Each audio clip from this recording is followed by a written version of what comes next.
দর্শক ব্যাপারী ভাইরা যেভাবে কবুতরকে খাবার খাওয়ায় দেখেন কি সিস্টেমটা দেখেন।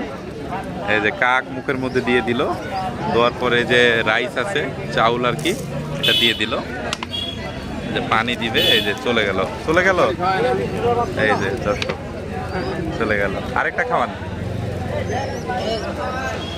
গুড।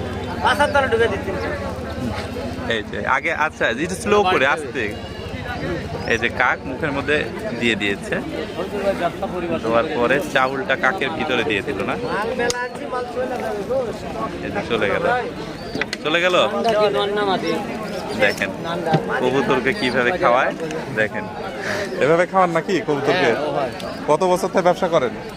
20 বছর হবে। 20 বছরের অভিজ্ঞতা। সবগুলো খাওয়ানো হয়ে গেছে না আরেকটা আছে? সব ওকে না? যেগুলো সব কি বিক্রি নাকি?